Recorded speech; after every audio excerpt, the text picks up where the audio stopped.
സമശ്രവസ്തമം ജ്യേഷ്ഠരാജം ബ്രഹ്മണാം ബ്രഹ്മണസ്പദ ആനശൃണ്ണന്നോതിഭി സീദസാദനം പ്രണോ ദേവി സരസ്വതി വാജേഭിർവാജിനീവതി ധീനാമവിത്രയവതു ഗണേശായ നമഃ സരസ്വത്यै നമഃ ശ്രീഗുരുഭ്യോ നമഃ ഹരി ഓം.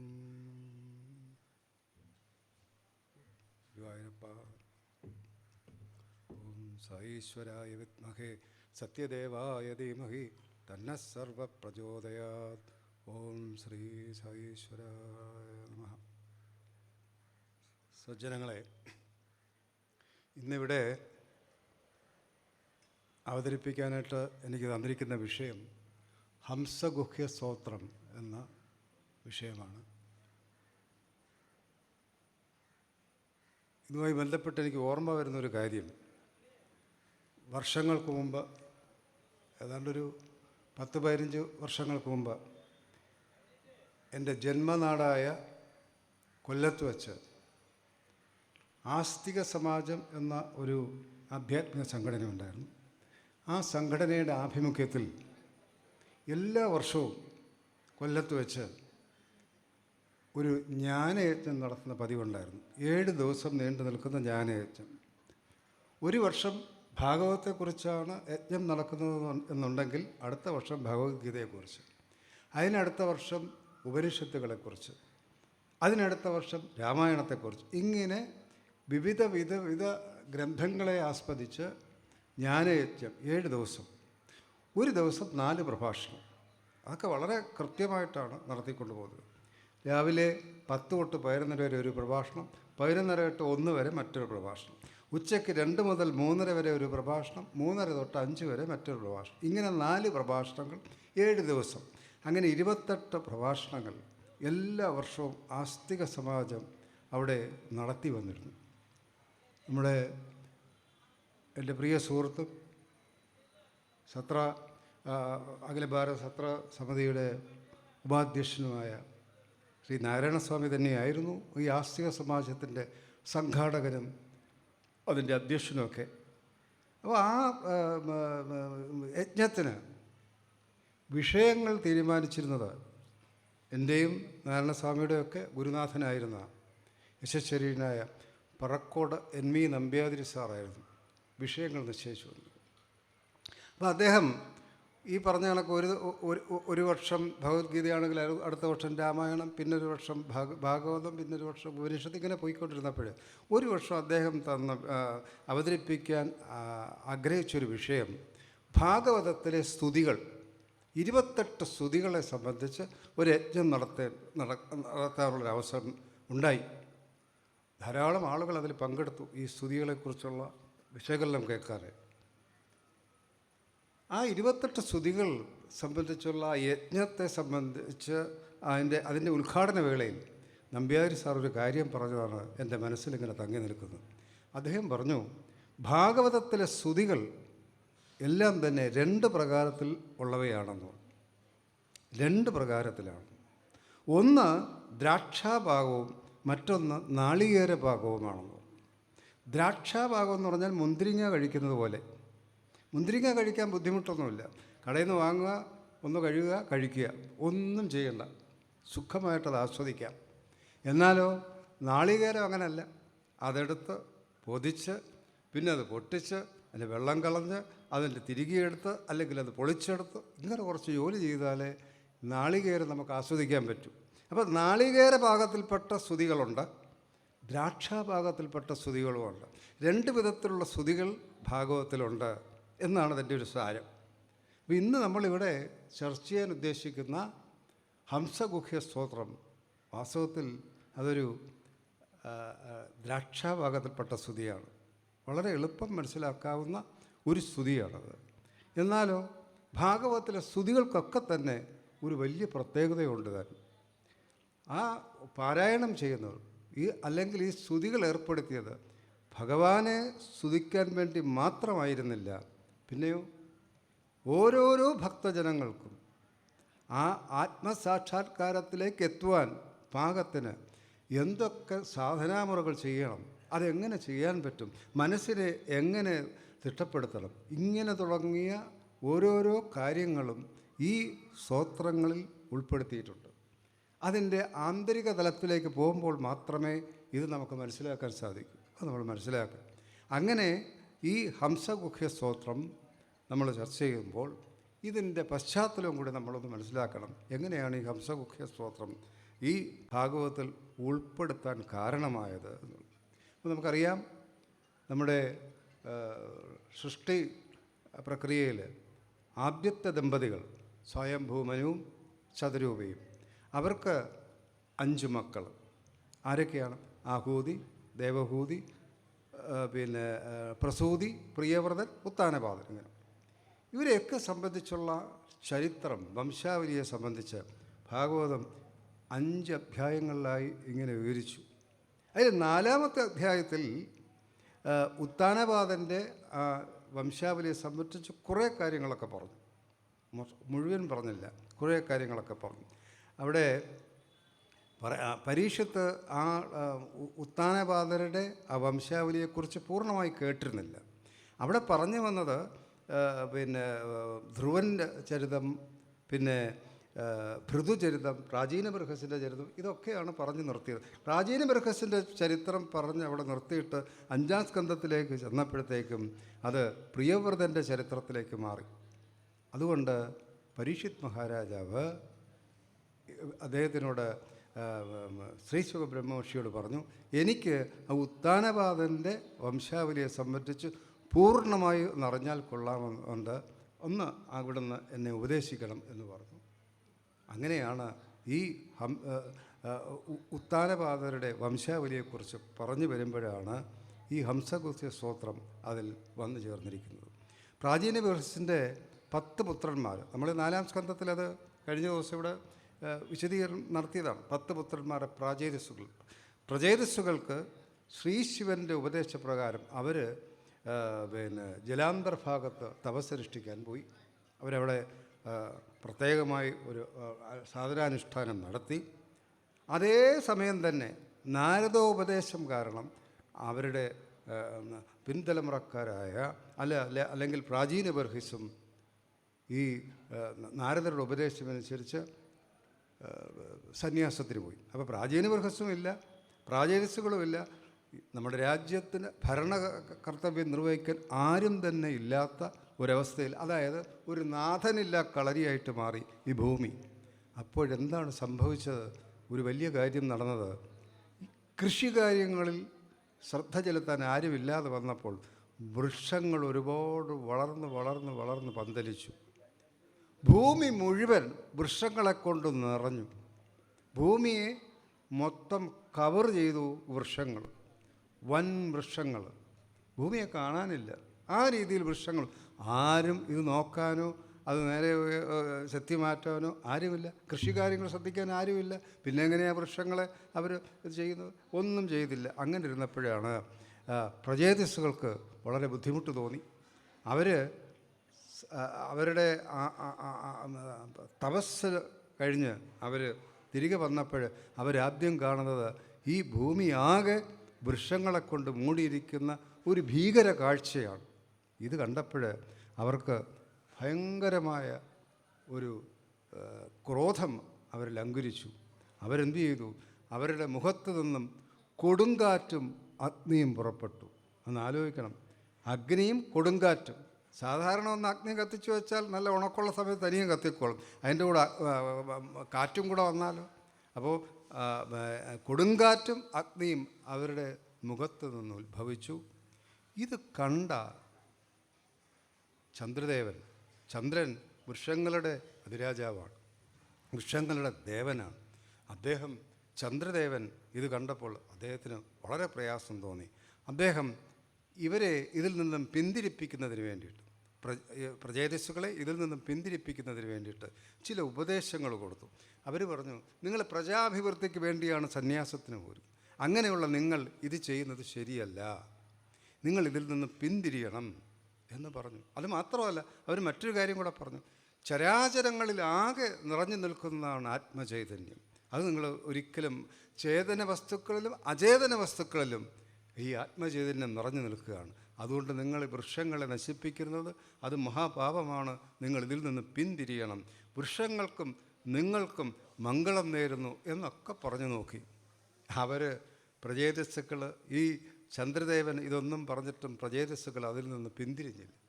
അവർ കൊടുങ്കാറ്റും ഈ അഗ്നിയും അവരുടെ മുഖത്തു നിന്ന് പുറപ്പെടുവിച്ച് ഇത് ഇല്ലാതാക്കാനുള്ള ശ്രമം തുടർന്നു വന്നു.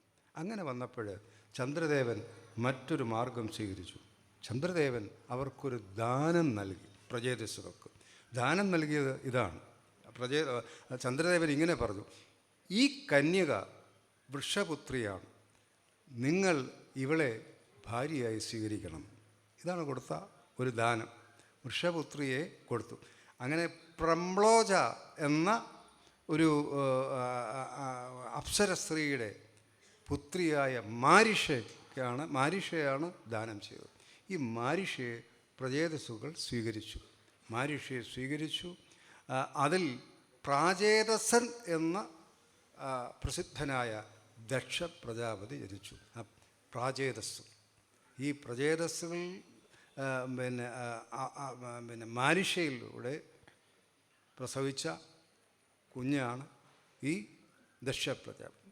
ദക്ഷൻ വളർന്നു. അദ്ദേഹത്തിലൂടെ ഉണ്ടായ സന്താനങ്ങൾ കൊണ്ട് ലോകം മുഴുവൻ നിറഞ്ഞു. അദ്ദേഹം മനസ്സുകൊണ്ട്, സങ്കല്പം കൊണ്ട് ഒരു പ്രജാസൃഷ്ടി നടത്തി. അതാണ് ഒരു വളരെ പ്രധാനപ്പെട്ട. അദ്ദേഹം സങ്കല്പം കൊണ്ട് പ്രജാസൃഷ്ടി നടത്തി.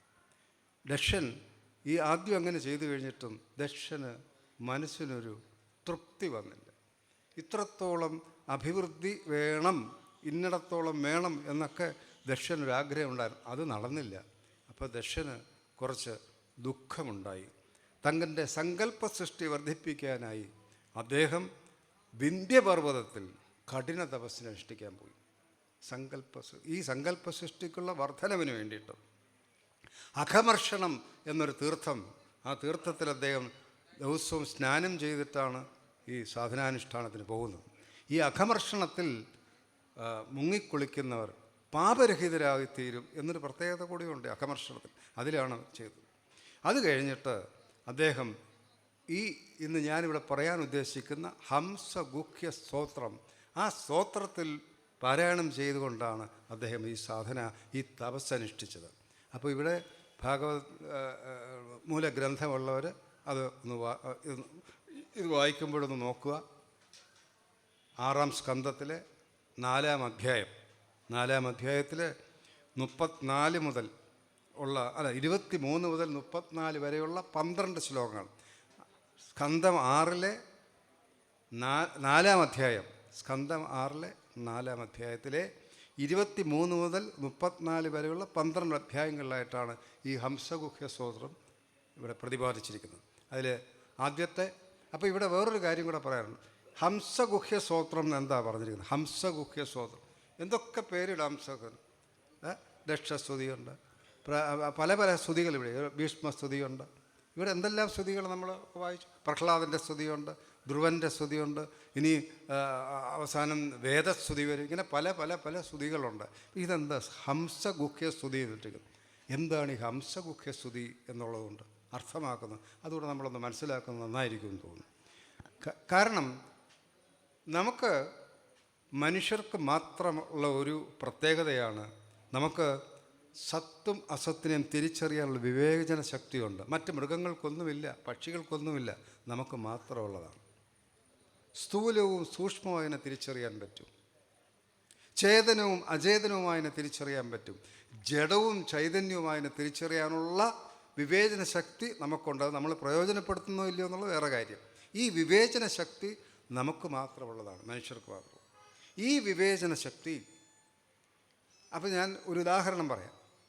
2 കളറുള്ള കാര്യങ്ങൾ തിരിച്ചറിയാൻ നമുക്ക് എളുപ്പമാണ്. അരിയും പയറും കൂടെ മിക്സ് ചെയ്ത് വെച്ചിരിക്കുക. നമ്മളോട് പറയുന്നു ഇതൊന്ന് വേർതിരിച്ച് തരണമെന്ന് പറഞ്ഞാൽ വെള്ളയും പച്ചയുമാണ്, എളുപ്പം തിരിച്ചറിയാൻ പറ്റും നമുക്ക്.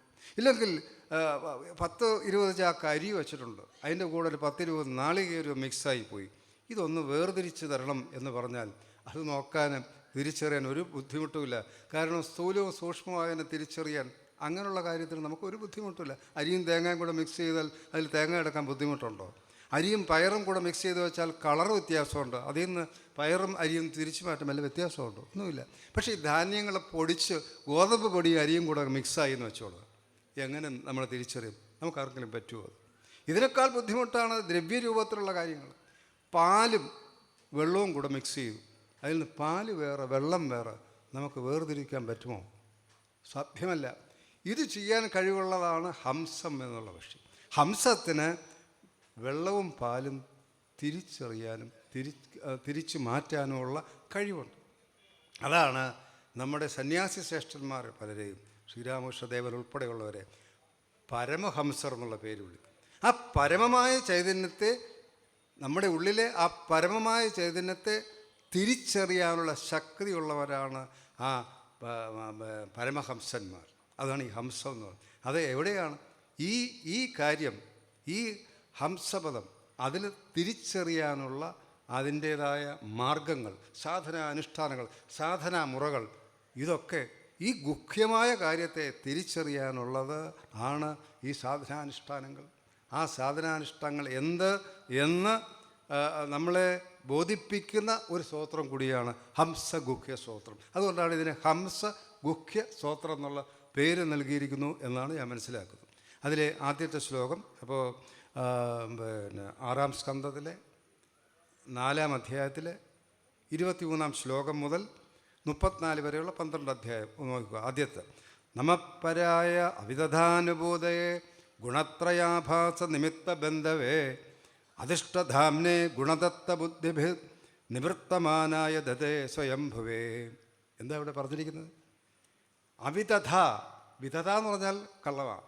അവിദധ എന്ന് പറഞ്ഞാൽ സത്യമാണ്. അവിദധ അനുഭൂതയെ, അവിദധ അനുഭൂതയെ, സത്യത്തിൻ്റെ അനുഭൂതി സ്വരൂപൻ. അവിദധ അനുഭൂതയെ ഗുണത്രയാഭാസ നിമിത്ത ബന്ധവേ, മായാ നിമിത്തമുള്ള ത്രിഗുണങ്ങളാൽ പ്രകാശിക്കുന്നു എന്ന് തോന്നിക്കുന്ന, അല്ലെങ്കിൽ അതിന് നിമിത്തമായ പ്രകൃതിക്കും ബന്ധുവായിരിക്കുന്നവൻ. ഗുണത്രയാഭാസ നിമിത്ത ബന്ധവേ അധിഷ്ഠധാമിനെ, അദൃശ്യ സ്വരൂപത്തോടു കൂടിയവനും, സ്വയംഭുവേ സ്വപ്രകാശകനും, ഗുണതത്വ ബുദ്ധിഭ് ഗുണങ്ങളിൽ ബുദ്ധിയുള്ളവനും, നിവൃത്തമാനായ പ്രമാണങ്ങളെ അതിക്രമിച്ചിരിക്കുന്നവനും, പരായ ആ പരമപുരുഷനായിക്കൊണ്ട് നമസ്കാരം എന്നാണ് ഇവിടെ പറഞ്ഞിരിക്കുന്നത്. 5 കാര്യങ്ങളാണ് ഈ ശ്ലോകത്തിലൂടെ പറഞ്ഞിരിക്കുന്നത്. ഈ ഭഗവാനെ സ്തുതിക്കുമ്പോൾ 5 കാര്യങ്ങളാണ് ഇവിടെ പറഞ്ഞിരിക്കുന്നത്. 1, സത്യം അനുഭൂതിയായി വിളങ്ങുന്ന ഭഗവാനായിക്കൊണ്ട് നമസ്കാരം. 2, ത്രിഗുണങ്ങളാൽ പ്രകാശിതമാകുന്നു എന്ന് തോന്നിക്കുന്ന ജീവനും അതിന് കാരണമായ പ്രകൃതിക്കും ബന്ധുവായിരിക്കുന്നവനും. 2. 3-ാമത് പറയുന്നു അദൃശ്യ രൂപത്തോടു കൂടിയവനും. 4-ാമത് പറയുന്നു സ്വപ്രകാശ സ്വരൂപനും. 5-ാമത് പറയുന്നു പ്രമാണങ്ങളെ അതിക്രമിച്ചിരിക്കുന്നവനും. ഇങ്ങനെയുള്ളതായ ആ ഭഗവാനായിക്കൊണ്ട് നമസ്കാരം. 5 കാര്യങ്ങളാണ് പറഞ്ഞിരിക്കുന്നത്. ഇവിടെ ആദ്യത്തേത് അവിദധാനുഭൂതയെ, സത്യം അനുഭൂതിയായി വിളങ്ങുന്നവൻ. സത്യം നമുക്കറിയാം. ഇപ്പോൾ ഭാഗവതത്തിൽ തന്നെ എന്താ, ഇത് തന്നെയല്ലേ നമ്മൾ ചർച്ച ചെയ്തു വന്നത്. ഭാഗവതത്തിലെ ഇപ്പോൾ ദശമസ്കന്ധത്തിൽ 2-ാം അധ്യായത്തിൽ 26-ാം ശ്ലോകം എന്താ പറയുന്നത്? സത്യസ്യ സത്യമൃത സത്യനേത്രം സത്യാത്മകത്വം ത്വാം ചരണം പ്രപന്ന എന്നുള്ള ശ്ലോകം ഇത് തന്നെയാണ് പറയുന്നത്. വേണ്ട, ഭാഗവതത്തിലെ ആദ്യ ശ്ലോകം തന്നെ എന്താ? സത്യം പരം ധീമഹി എന്നാണ് പ്രാർത്ഥിക്കുന്നത്. ആ പരമമായ സത്യത്തെ ഞങ്ങൾ ധ്യാനിക്കുന്നു. സത്യം പരം ധീമഹി. അത് വേണ്ട, ഉപനിഷത് വാക്യത്തിൽ ചെല്ലുക. എന്താ പറയുന്നത്? സത്യം ജ്ഞാനം അനന്തം ബ്രഹ്മ. സത്യം എന്ന് പറയുന്നതും ജ്ഞാനമെന്ന് പറയുന്നതും അനന്തം എന്ന് പറയുന്നതും ബ്രഹ്മം തന്നെയാണ്.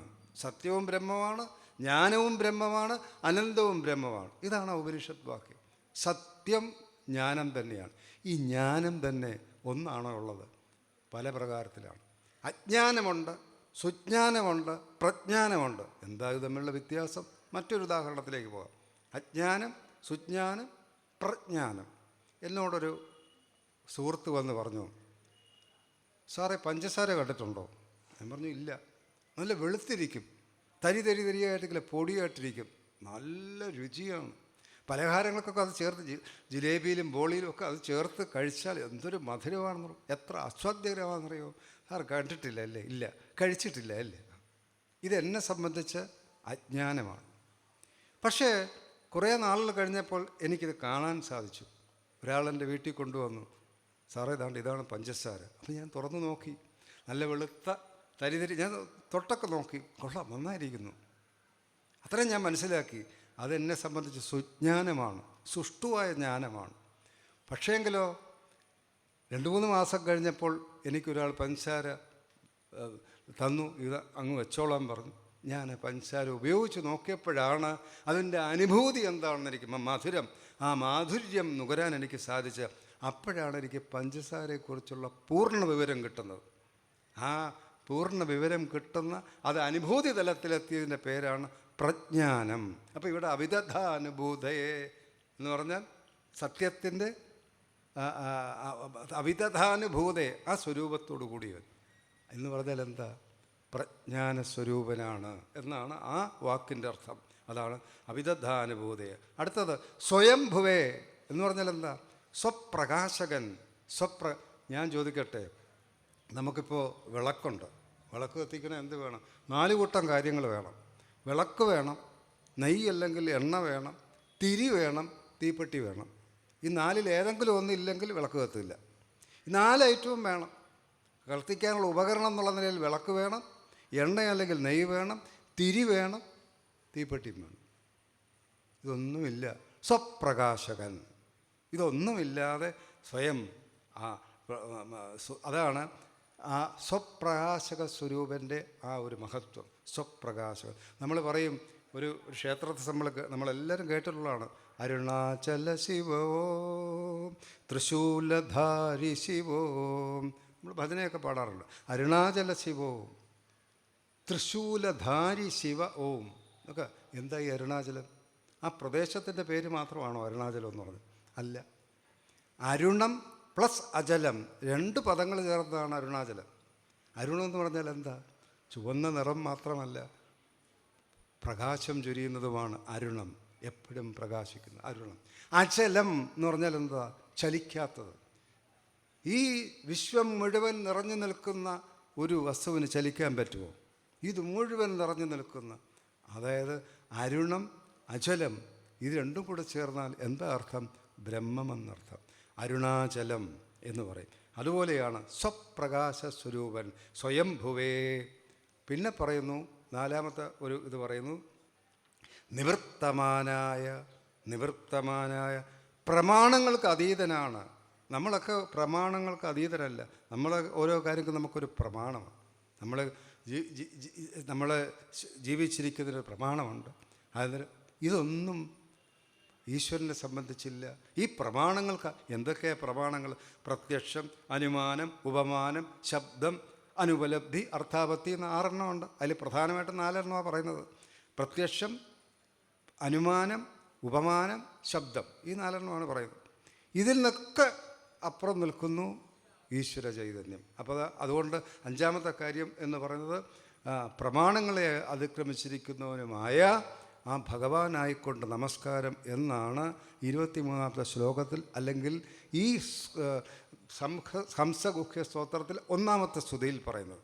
അടുത്തത് നമ്മൾ 2-ാമത്തെ സ്തുതിയിലേക്ക് പ്രവേശിക്കുകയാണ്. ന യസ്യ സഖ്യം പുരുഷോ വേദി സഖ്യു സഖാവസൻ സംവസദ പുരേസ്മിൻ ഗുണോ യഥാ ഗുണിനോ വ്യക്തദൃഷ്ടേ തസ്മൈ മഹേശായ നമസ്കരോമി. ന യസ്യ സഖ്യം പുരുഷോ അവൈദി സഖാവസൻ സംവസദ പുരേസ്മിൻ ഗുണോ യഥാ ഗുണിനോ വ്യക്തദൃഷ്ടേ തസ്മൈ മഹേശായ നമസ്കരോമി. പുരേ അസ്മിൻ, അസ്മിൻ പുരേ, ഈ പുരത്തിൽ, ശരീരമാകുന്ന ഈ പുരത്തിൽ.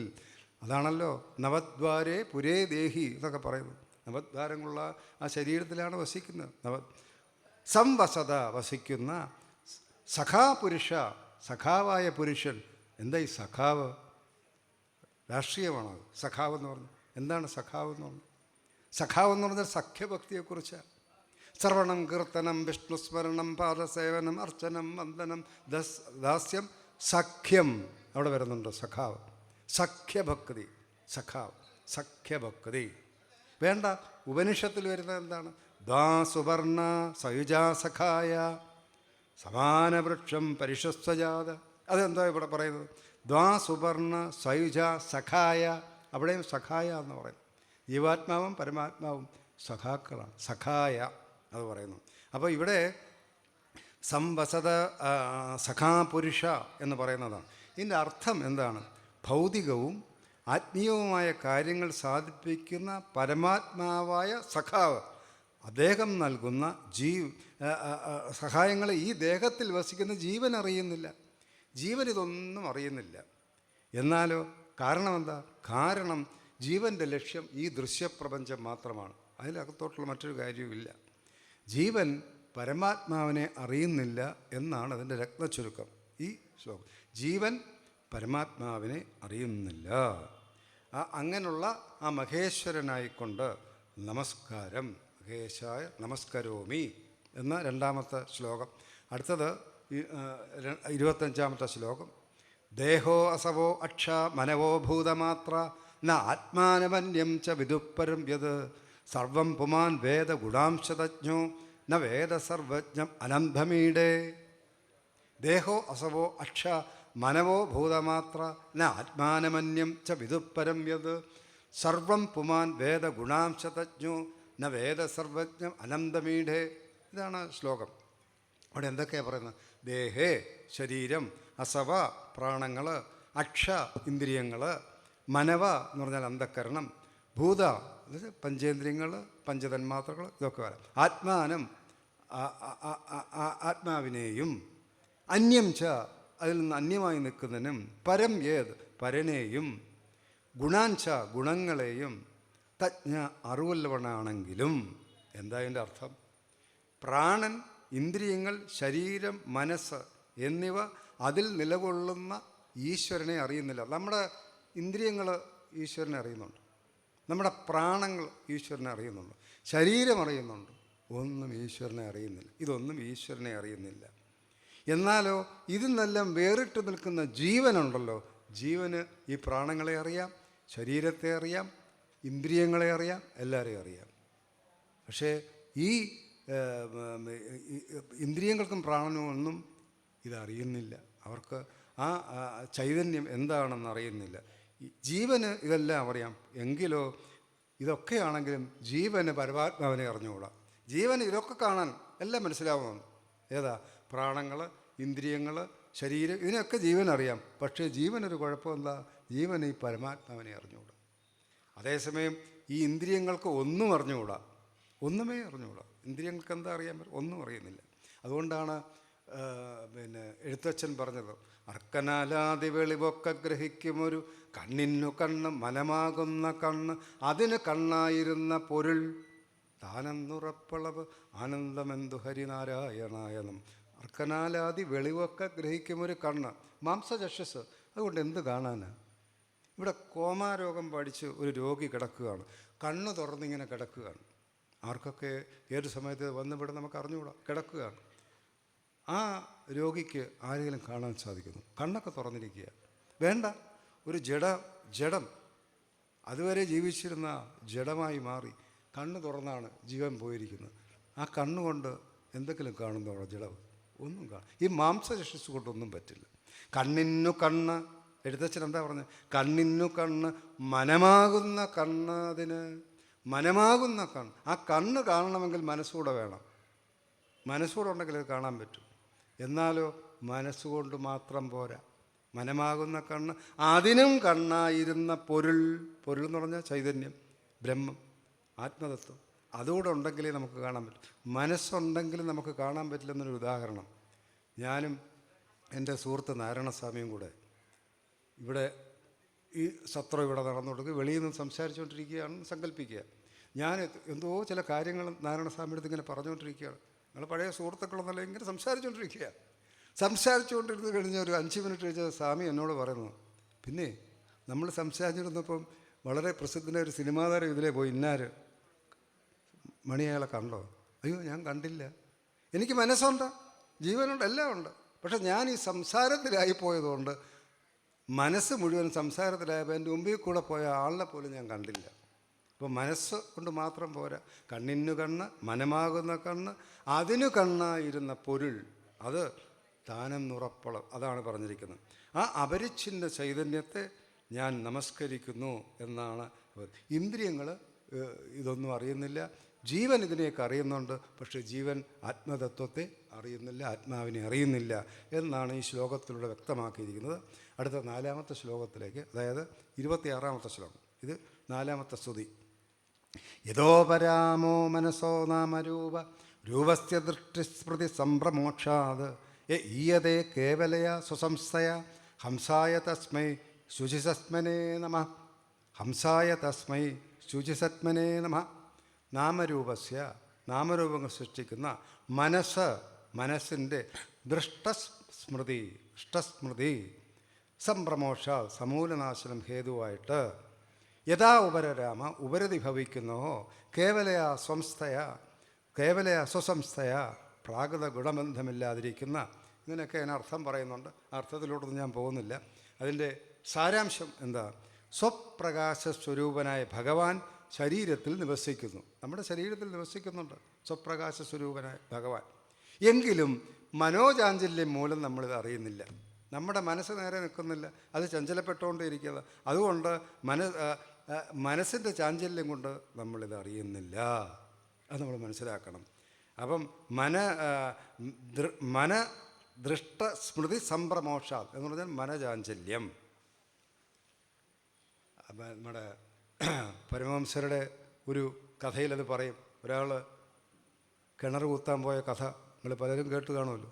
കിണർ കുത്തി 5 അടി താഴ്ചയെ കുത്തി, വെള്ളം വന്നില്ല. അദ്ദേഹത്തിന് മനസ്സിന് ഒരു ക്ലേശം, ഇതെന്താ ഇത്രയും കുത്തിയിട്ട് വെള്ളം. ഉടൻ തന്നെ തൊട്ടടുത്ത് 10 അടി താഴ്ചയിലൊരു കുഴി കുഴിച്ചു നോക്കി, വെള്ളം വരുന്നില്ല. അതിൻ്റെ അപ്പുറത്ത് 15 അടി താഴ്ചയിലും, അങ്ങനെ 10-25 ഇടത്ത് ഓരോ കുഴിയും 5 അടി 10 അടി താഴ്ത്തു. വല്ല പ്രയോജനമുണ്ടോ? ആദ്യം കുഴിച്ചിരുന്ന ഇടത്ത് തന്നെ ഈ 50 അടി താഴ്ചയെ കുഴിച്ചിരുന്നെങ്കിൽ, മെനക്കെട്ടിരുന്നെങ്കിൽ വെള്ളം കിട്ടുമായിരുന്നല്ലോ. മനസ്സിന് ദൃഢതയില്ല. ഇവിടെ കുഴിച്ചപ്പോൾ വെള്ളം വരുന്നത് ഉടനെ അടുത്തതിലോട്ട് പോയി, അതിലോട്ട് പോയി, ഇങ്ങനെ പോയി വല്ല കാര്യമുണ്ട്?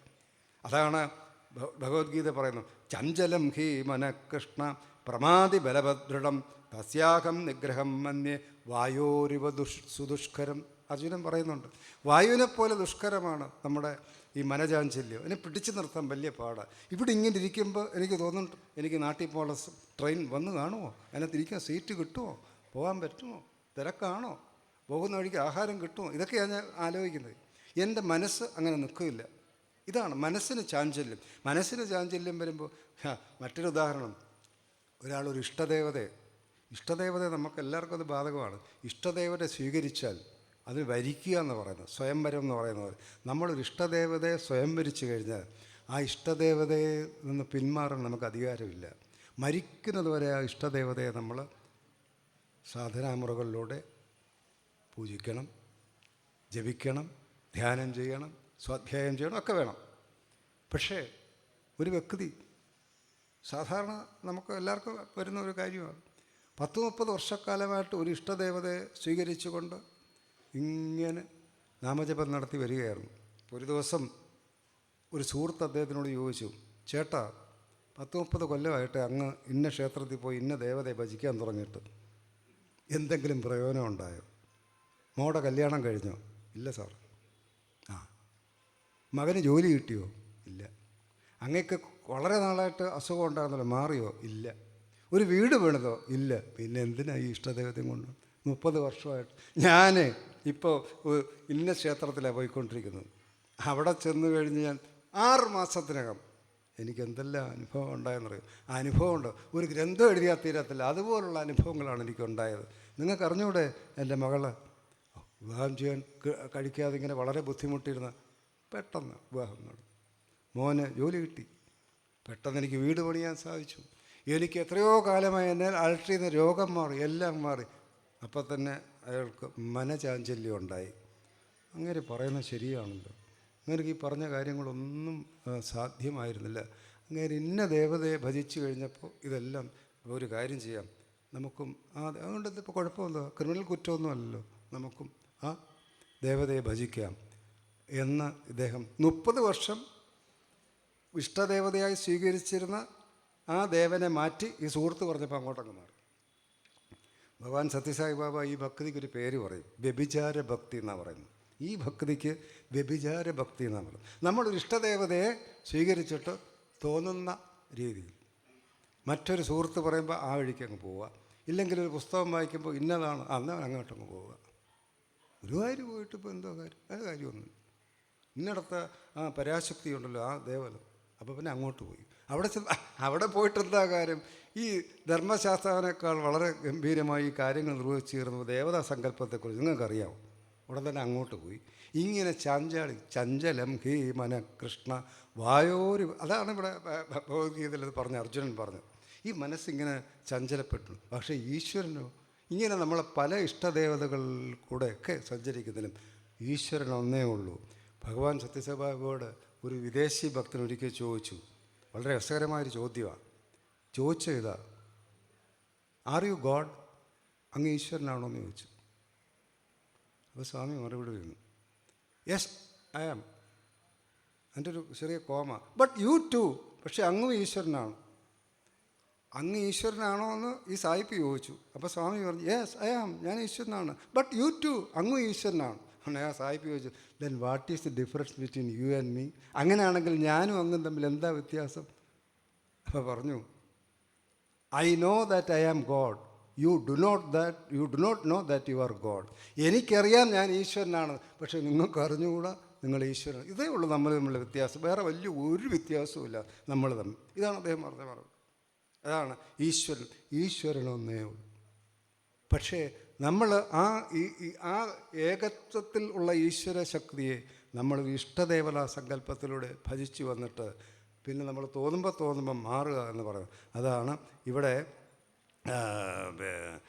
ദൃഷ്ടിസ്മൃതി സംഭ്രമോക്ഷാത് എന്ന മനചാഞ്ചല്യം കൊണ്ട് ഇങ്ങനെയൊക്കെ വരുന്നു എന്ന് പറയുന്നു. അടുത്തത് 5-ാമത്തെ സ്തുതിയാണ്, അതായത് 27-ാമത്തെ ശ്ലോകം. മനീഷണോ അന്തർഹൃതി സന്നിവേശിതം സ്വശക്തിഭിൽ നഭഭിശ്ചതുർഭി വന്യം യഥാ ദാരുണി പാഞ്ചദശ്യം മനീഷ്യ നിഷ്കർഷന്തി ഗൂഢം. നവഭി ത്രിവിദ്ഭി എന്നാണ് പറയുന്നത്.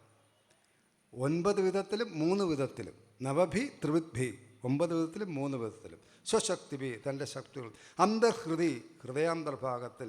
സന്നിവേശിതം, ചേർത്തി വയ്ക്കപ്പെട്ട. യം, യാതൊരുവൻ. ദാരുണി, വിറകിൽ അഗ്നി എങ്ങനെയാണോ ഒളിഞ്ഞിരിക്കുന്നത് അതുപോലെ ആ അഗ്നിയെ മന്ത്രം പറഞ്ഞുകൊണ്ട് നമ്മൾ ഉജ്ജ്വലിപ്പിക്കുന്നത് പോലെ എന്ന് പറഞ്ഞാൽ എന്താ ഇവിടെ പറഞ്ഞിരിക്കുന്നത്? ഇവിടെ പറഞ്ഞിരിക്കുന്നത് വിവേകികൾ ഹൃദയാന്തർഭാഗത്ത് നിശ്ചലനായിരിക്കുന്ന പരമാത്മാവിനെ അരണിയിലടങ്ങിയിരിക്കുന്ന അഗ്നിശക്തിയെ മന്ത്രത്താൽ മഥനം ചെയ്ത് പ്രകാശിപ്പിക്കുന്ന പോലെ പ്രധാനം വിചാരശക്തിയാൽ, നമുക്ക് വിചാരശക്തി വേണം, വിചാരശക്തിയാൽ സാക്ഷാത്കരിക്കുന്നു. അതാണ് പറയുന്നത്. നമ്മളിപ്പോൾ ഭാഗവത സത്രം ഉൾപ്പെടെയുള്ള ഏത് സദസ്സിലായാലും നമ്മൾ സത്സംഗത്തിന് പോയി സത്സംഗം കേട്ടുകൊണ്ടിരിക്കുന്നു. ഇതിലെ വിട്ടിട്ട് യാതൊരു പ്രയോജനവുമില്ല. പിന്നെ എന്താ ചെയ്യേണ്ടത്? നമ്മുടെ വേദം തന്നെ പറഞ്ഞിട്ടുണ്ട് നമുക്ക്. ശ്രവണം, മനനം, നിധിധ്യാസനം 3 ചെയ്യണം. ശ്രവിച്ച കാര്യം മനനം ചെയ്യണം. ഒരാൾ വന്ന് എന്തൊക്കെയോ ഇവിടെ കലബല സംസാരിച്ചിട്ട് പോയി, ഇതെല്ലാം ശരിയാണോ? ഇതിനതൊരു തെറ്റില്ലേ? നമുക്ക് തോന്നാം. ഇതൊക്കെ നമ്മൾ വീട്ടിൽ പോയിട്ട് മനനം ചെയ്യണം. ശ്രവണം, മനനം, അത് നിധിധ്യാസത്തിൽ, അത് ധ്യാനത്തിലേക്ക് മാറും. അത് നമ്മുടെ ജീവിതത്തിൽ പ്രവൃത്തി പദത്തിൽ കൊണ്ടുവരണം. ഇത് 3 കൂടെ ആയാലേ അതുകൊണ്ട് പ്രയോജനമുള്ളൂ. അതാണ് ഈ പറഞ്ഞത്. വിവേകികൾ ഹൃദയാന്തർഭാഗത്ത് നിശ്ചലനായിരിക്കുന്ന പരമാത്മാവിനെ അരണിയിലടങ്ങിയിരിക്കുന്ന അഗ്നിശക്തിയെ മന്ത്രത്താൽ മഥനം ചെയ്ത് പ്രകാശിപ്പിക്കുന്നത് പോലെ വിചാരശക്തിയാൽ, അതാണ് വിചാരശക്തിയാൽ സാക്ഷാത്കരിക്കുന്നു എന്നാണ്. വിവേകികളുടെ കാര്യം മനുഷ്യനും. പണ്ട് ഒരു കഥ ഞാൻ കേട്ടിട്ടുണ്ട്. നമ്മുടെ ശ്രീരാമകൃഷ്ണാശ്രമത്തിലെ ഒരു സന്യാസിനി എഴുതിയ പുസ്തകത്തിൻ്റെ പേര് ഞാൻ മറന്നുപോയി. അതിൽ പറയുന്നുണ്ട്, സൃഷ്ടി നടന്ന സമയത്ത് ആദ്യകാലത്ത് മൃഗങ്ങളും പക്ഷിമൃഗാദികളെല്ലാം തന്നെ അവരിങ്ങനെ ആലോചിച്ചു, ഈ മനുഷ്യർക്ക് നല്ല ശക്തിയാണ്, ശാരീരിക ശക്തി. അവർ നമ്മളെ ആക്രമിക്കാൻ വന്നാൽ നമ്മൾ എങ്ങനെ നേരിടും? അവരെല്ലാവരും ആലോചിച്ചു. അപ്പോൾ മൃഗങ്ങളും പക്ഷികളും എല്ലാവരും കൂടെ ചേർന്നൊരു കമ്മിറ്റി കൂടി അവർ പ്രമേയം പാസ്സാക്കി. എന്താ പ്രമേയം പാസ്സാക്കുക? നമുക്ക് ഭഗവാനെ ചെന്ന് കാണണം, ഈ കാര്യം ഭഗവാനെ ഉണർത്തിക്കണം എന്ന് പറഞ്ഞു. അങ്ങനെ അവർ പ്രധാനപ്പെട്ട മൃഗങ്ങൾ, സിംഹവും ആനയും ഗരുഡനും ഒക്കെ കൂടെ ചെന്ന് ഭഗവാനെ ചെന്ന് കണ്ടു. എന്നിട്ട് പറഞ്ഞു, ഭഗവാനെ, ഈ മനുഷ്യർ, ഞങ്ങളുടെ കൂടെ വസിക്കുന്ന മനുഷ്യർ നല്ല ശക്തിയുള്ളവരാണ്, ഞങ്ങളെങ്ങനെ ഇവരുടെ ഇതിൽ നിന്നും നിങ്ങൾക്ക് രക്ഷ നേടാൻ പറ്റും, ആക്രമണത്തിൽ നിന്നും? അപ്പോൾ ഭഗവാൻ പറഞ്ഞു, നിങ്ങൾ പറഞ്ഞത് ശരിയാണ്, ഞാൻ നിങ്ങൾക്കതിന് വേണ്ടുന്ന എല്ലാ ക്രമീകരണങ്ങളും ചെയ്തു തരാം. നിങ്ങളിൽ കുറച്ച് പേർക്ക് നല്ല മൂർച്ചയുള്ള പല്ല് തരാം, പിന്നെ കുറച്ച് പേർക്ക് നല്ല നഖം തരാം, പിന്നെ കുറച്ച് പേർക്ക് ശത്രുക്കളെ ഭയന്ന് ഓടി പറന്നു ഉയരാൻ ചിറകുകൾ തരാം, ഓരോരുത്തർക്കും ഓരോന്ന് തരാമെന്ന് പറഞ്ഞു. ഓഹോ, അവർക്ക് വളരെ സന്തോഷമായി. അവർ തിരിച്ചു വന്നു. ചിലർക്ക് വിഷം തരാമെന്ന് പറഞ്ഞു, ചില ഇഴജന്തുക്കൾക്ക് അവർക്ക് വിഷം തരാം, നിങ്ങളുടെ ശത്രുക്കളെ അങ്ങനെ അങ്ങ് ആക്രമിച്ചുകൊണ്ടാൽ മതി. അവർക്കെല്ലാവരും സന്തോഷമായി. പക്ഷിമൃഗാദികളെല്ലാം തിരിച്ചു വന്നു, വളരെ സന്തോഷിച്ചു. അപ്പോഴത്തേക്ക് മനുഷ്യർക്കും ഇതുപോലെ തോന്നി, ചേടാ, ഇവർക്ക് ഇങ്ങനെയൊക്കെയുള്ള ശക്തി കിട്ടി, നമ്മളെ ഭഗവാൻ പറ്റിച്ചല്ലോ, മോശമായിപ്പോയി. അപ്പോൾ എന്താ ചെയ്യേണ്ടത്? അപ്പം മനുഷ്യരും കമ്മിറ്റി കൂടി അവരും ഒരു പ്രമേയം പാസ്സാക്കി, നമുക്കും ഭഗവാനെ ചെന്ന് കാണണമെന്ന്. അവർ ഭഗവാനെ ചെന്ന് കണ്ടു. ഭഗവാനെ ചെന്ന് കണ്ടപ്പോൾ ഭഗവാനും പറഞ്ഞു, മൃഗങ്ങൾക്കും പക്ഷികൾക്കും ഞാനിങ്ങനെ ഓരോരോ കാര്യങ്ങൾ കൊടുത്തിട്ടുണ്ട്, അത് സത്യമാണ്. ഇവർക്ക് ആർക്കും ഇല്ലാത്ത ഒരു ശക്തി നിങ്ങൾക്ക് ഞാൻ തന്നിട്ടുണ്ട്, നിങ്ങളത് ഉപയോഗിക്കുന്നില്ല, ഞാനെന്ത് ചെയ്യാൻ? എന്താണെന്ന് ചോദിച്ചു. വിവേചന ശക്തി, അത് നിങ്ങൾക്ക് തന്നിട്ടുണ്ട്, അവർക്കാർക്കും കൊടുത്തിട്ടില്ല. അവർക്ക് ആഹാരം കഴിക്കുന്നതിന്, ഇണചേരുന്നതിനോ അല്ലെങ്കിൽ ശത്രുക്കളെ ആക്രമിക്കുന്നതിനോ ഇതിനൊക്കെയുള്ള വിവേചന ശക്തി കൊടുത്തിട്ടുണ്ട്, അതിനുള്ള അറിവ് കൊടുത്തിട്ടുണ്ട്. പക്ഷേ ഈ സത്തും അസത്തും തിരിച്ചറിയാനും ജഡവും ചൈതന്യവും തിരിച്ചറിയാനും സൂക്ഷ്മവും സ്ഥൂലവുമായതിനെ ഇങ്ങനെയുള്ളൊക്കെയുള്ള വിവേചന ശക്തി അവർക്ക് കൊടുത്തിട്ടില്ല. അത് നിങ്ങൾക്ക് മാത്രമേ തന്നിട്ടുള്ളൂ. അത് നിങ്ങൾ ഉപയോഗിക്കാത്തതിന് ഞാനാണോ കുറ്റക്കാരൻ? ഈ വിവേചന ശക്തി കൊണ്ട് ഭൗതികം മാത്രമല്ല ആത്മീയമായ കാര്യങ്ങൾക്കുള്ള വെളിച്ചമേകുന്ന നല്ലൊരു ശക്തിയാണ് വിവേചന ശക്തി. അത് നിങ്ങൾ ഉപയോഗിക്കുന്നില്ല എന്ന് പറഞ്ഞതായിട്ടൊരു കഥ ശ്രീരാമകൃഷ്ണ പരമഹംസരുടെ ആശ്രമത്തിലെ ഒരു സന്യാസിനി എഴുതിയ ഒരു പുസ്തകം ഞാൻ വായിച്ചു കാണുന്നു. അപ്പോൾ വിവേകികളുടെ കാര്യം അങ്ങനെയാണ്. അപ്പോൾ വിവേകികൾ ഹൃദയാന്തർഭാഗത്ത് നിശ്ചലനായിരിക്കുന്ന പരമാത്മാവിനെ അവർ തിരിച്ചറിയുന്നു, വിവേകികൾ. അപ്പം നമ്മൾ വിവേകികളായി മാറിയാൽ നമുക്കത് ചെയ്യാൻ പറ്റും എന്ന് ഈ ശ്ലോകത്തിലൂടെ മനസ്സിലാക്കി തരികയാണ്. അടുത്തത് 6-ാമത്തെ ശ്ലോകമാണ്, അതായത് 28-ാമത്തെ ശ്ലോകം, 6-ാമത്തെ സ്തുതി. സവൈമമേശേഷ വിശേഷമായ നിഷേധ നിർവാണ സുഖാനുഭൂതി ന സർവനാമ സജ വിശ്വരൂപ പ്രസീദതാം അനിരുക്താത്മശക്തി. അശേഷ വിശേഷ എല്ലാ വിശേഷങ്ങൾക്കും കാരണമായ മായാനിഷേധത്താൽ നിർവാണ സുഖം, ശാന്തമാകുന്ന സുഖം, സവൈ ആ ഭഗവാൻ ശ്രീഹരി തന്നെ, മമ പ്രസീദത എന്നിൽ പ്രസീദിക്കണമേ എന്നൊക്കെ പറഞ്ഞാൽ എന്താ അർത്ഥം? ഈ ശ്ലോകാർത്ഥം, സർവവിധ വിശേഷങ്ങൾക്കും കാരണമായ മായയുടെ നിഷേധത്താൽ ശാന്തമാകുന്ന സുഖാനുഭൂതി കൂടിയ ആ ഭഗവാൻ എന്നിൽ പ്രസാദിക്കണമേ. അവൻ സർവനാമത്തോടും സർവരൂപത്തോടും കൂടിയവനാണ് ഭഗവാൻ എന്ന് പറയുന്നു. അപ്പോൾ നാമരൂപവും ഞാൻ നേരത്തെ സൂചിപ്പിച്ച നാമരൂപം ഇതിനെ ആസ്വദിച്ചാണ് 2 സാധനാഷ്ടങ്ങൾ നമ്മൾ നടത്തുന്നത്. നാമരൂപം എന്തൊക്കെയാണ്? ജപവും ധ്യാനവും. നാമത്തെ ആസ്പദമാക്കി ജപം, രൂപത്തെ ആസ്വദിച്ച് ധ്യാനം. നാമം നമ്മൾ ജപിക്കുന്നു, നമ്മുടെ നേരത്തെ ഞാൻ സൂചിപ്പിച്ച ഇഷ്ടദേവതയുടെ നാമം നമ്മൾ ജപിക്കുന്നു. ആ ജപം നമ്മൾ തുറന്നുകൊണ്ടേയിരിക്കുന്നു. ജപം ഇങ്ങനെ തുറന്നുകൊണ്ടുപോയി വർഷങ്ങൾ കഴിഞ്ഞു കഴിഞ്ഞാൽ നമ്മൾ ജപിക്കാതിരുന്നാലും ചുമ്മാതിരുന്നാലും നമ്മുടെ ഈ നാമജപം മനസ്സിൽ അനുരണനം ചെയ്യും. അതിങ്ങനെ പ്രകമ്പനം കൊള്ളിച്ചുകൊണ്ടിരിക്കും. നമ്മൾ ക്ഷേത്രത്തിൽ പോകുമ്പോൾ ഇങ്ങനെ മണിയൊക്കെ മണിയടിക്കുന്നു. മണിയടിച്ച് അതിൽ നിന്ന് കൈയെടുത്ത് കഴിഞ്ഞാലും കുറച്ച് നേരത്തേക്ക് അതിൻ്റെ നാദം അവിടെ ടിങ് ഇങ്ങനെ കേൾക്കുന്നുണ്ട്. വലിയ മണിയാണെങ്കിലോ ഇതൊന്ന് അടിച്ചു കഴിഞ്ഞാൽ അതിൻ്റെ ശബ്ദം കുറേ നേരം നിൽക്കും. മണിയുടെ വലിപ്പം അനുസരിച്ച്, നമ്മുടെ നാമജപത്തിൻ്റെ ദൈർഘ്യമനുസരിച്ച് നമ്മൾ ഈ നാമജപം നിർത്തിയാലും ഇത് മനസ്സിനുള്ളിൽ അനുരണനം ചെയ്തുകൊണ്ടിരിക്കും. ആ ഒരു ഘട്ടം വരെ എത്തണം നാമജപം. അല്ല നാമജപം ചെയ്യും, സാറേ ഞാൻ കഴിഞ്ഞ 6 മാസമായിട്ട് ഈ ഇഷ്ടദേവത നാമം ജപിച്ചുകൊണ്ടിരിക്കുകയാണ്, ഒരു കാര്യവും നടന്നില്ല എന്ന് പറഞ്ഞിട്ട് കാര്യമില്ല. 6 മാസം കൊണ്ട് പ്രയോജനമില്ല, 6 കൊല്ലം കൊണ്ടും പ്രയോജനമില്ല. കുറഞ്ഞതൊരു 25 കൊല്ലമെങ്കിലും നമ്മുടെ നാമജപം, നമ്മുടെ ഇഷ്ടദേവതയെ നമ്മൾ ജപിച്ചില്ലെങ്കിൽ എങ്ങും എത്താൻ പറ്റില്ല. അതാണ് ആ ജപത്തിൻ്റെ ഒരു ധ്യാനത്തിൽ വരുമ്പോൾ ആ സ്വരൂപമാണ് നമ്മുടെ ഇഷ്ടദേവ. ഇപ്പോൾ ശ്രീകൃഷ്ണ പരമാത്മാവാകട്ടെ, മഹാദേവനാകട്ടെ, പരാശക്തിയാവട്ടെ, ആരുടെ ചിത്രമാണെങ്കിലും ആ ചിത്രമോ അല്ലെങ്കിൽ ഒരു വിഗ്രഹ സ്വരൂപമോ നമ്മുടെ മുമ്പിൽ വെച്ചിട്ടാണ് ധ്യാനിക്കുന്നത്. ധ്യാനിക്കുമ്പോൾ എല്ലാവരും ധരിച്ചു വച്ചിരിക്കുന്നത് കണ്ണടച്ചുകൊണ്ട് ധ്യാനിക്കണം. അല്ല, അത് നോക്കിക്കൊണ്ട് ധ്യാനിക്കണം. നമുക്ക് ലഭിച്ചിരിക്കുന്ന ചിത്രം, ആ ചിത്രത്തിലെ ഓരോ വളവും ഒടിവും സഹിതം ആ ചിത്രത്തിൽ നമ്മുടെ ഇഷ്ടദേവതയുടെ സ്വരൂപം, ഇഷ്ടദേവൻ അറിഞ്ഞിരിക്കുന്ന ഉടയാട ചുളുങ്ങിയിരിക്കുന്നതിൽ ആ ചുളുക്ക് വരെ നമ്മൾ നോക്കി മനസ്സിലാക്കി അത്ര സൂക്ഷ്മമായിട്ട് നോക്കി ധ്യാനിച്ച് കഴിഞ്ഞ് ഒരു ഘട്ടമെത്തി കണ്ണടച്ച് കഴിഞ്ഞാൽ ഈ രൂപം മനസ്സിനൊരു റിഫ്ലക്റ്റ് ചെയ്യണം. അതിൻ്റെ പേര് ധ്യാനമെന്നല്ല, അതിൻ്റെ പേര് ധാരണ എന്നാണ്.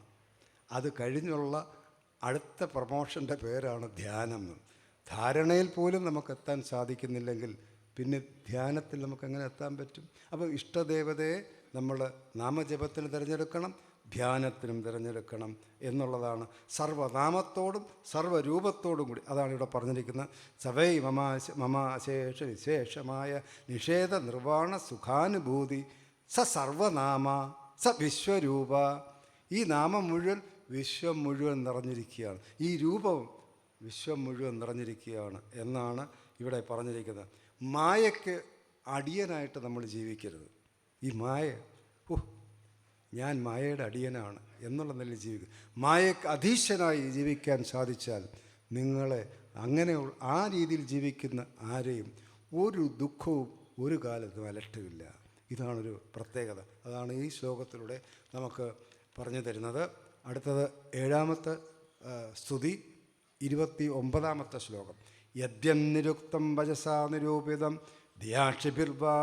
ധിയാക്ഷിഭിർവ മനസാ ബോധയസ്യ മാ ഭൂത് സ്വരൂപം ഗുണരൂപം ഏവ ഹി സവൈ ഗുണാപായ വിസർഗലക്ഷണ. മാ ഭൂത് സ്വരൂപം ഗുണരൂപം ഹി തത്തത്. ഇങ്ങനെ ഒരു പാഠഭേദമുണ്ട് അവിടെ. ഗുണരൂപം ഹി തത്തത് എന്ന് ചില ഗ്രന്ഥങ്ങളുണ്ട്, ചില സ്ഥലത്ത് മാ ഭൂത് സ്വരൂപം ഗുണരൂപം ഏവഹി എന്നുമുണ്ട്. രണ്ടും ഒന്ന് തന്നെയാണ്, അർത്ഥവ്യത്യാസമൊന്നുമില്ല. വചസ വാക്കുകൊണ്ട്, യാതൊന്ന്, നിരുക്തം വാക്കാൽ വിവരണം ചെയ്യപ്പെടുന്നുവോ, ധിയാ നിരൂപിതം ബുദ്ധിയെ പോലെ നിരൂപിക്കപ്പെടുന്നുവോ, മനസ്സ ഉദ അക്ഷിഭി മനസ്സിലെ ഇന്ദ്രിയങ്ങളിൽ. എങ്ങനെയൊക്കെ പറഞ്ഞാൽ ഈ വാച്യാർത്ഥമല്ല, എന്താ പറയുന്നത്? വളരെ ചുരുക്കമായിട്ട് പറഞ്ഞാൽ, വളരെ 4 വാക്കി പറഞ്ഞാൽ, വാക്കുകൊണ്ട് പറയുന്നതും ബുദ്ധി കൊണ്ട് നിശ്ചയിക്കുന്നതും മനസ്സുകൊണ്ട് സങ്കല്പിക്കുന്നതും ഇന്ദ്രിയം കൊണ്ട് ഗ്രഹിക്കുന്നതും ഇതൊന്നും ഈശ്വരനല്ല.